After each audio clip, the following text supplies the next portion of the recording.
Kanina na mention what industry really affected by the separation, no?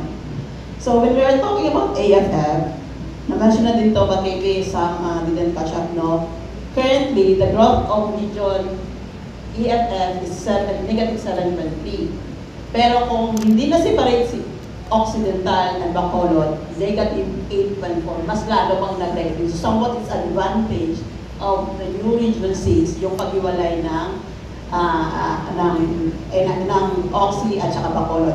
Pero there are also industries na sayang yung pagkahiwalay. Like example for the total industries, this comprises of the manufacturing, mining, quarrying, electricity, and construction. The growth of NIR of Region 6 total industry is 3.9%.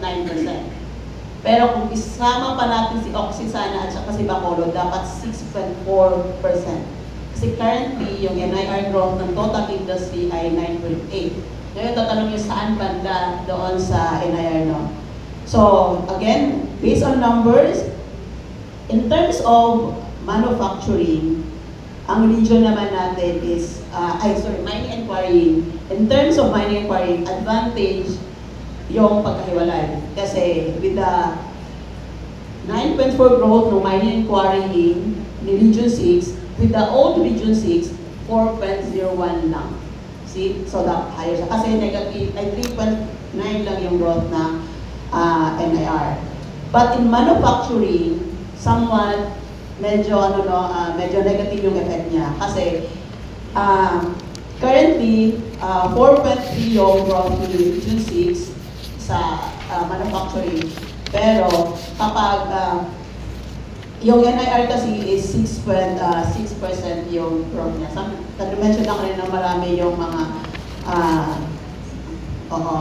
pero sa electricity somehow positive yung effect ng kasi 10.4 yung growth natin sa electricity, which is pag yung yes po. So yun yung mga effect. Pero sa services the same lang yung somewhat pare-pareho lang. Nasa 7.4 tayo ngayon, 7.8 kapag kasama yung NIR. So doon sa industry talaga, yung somewhat negative yung effect nung pagkahiwalay.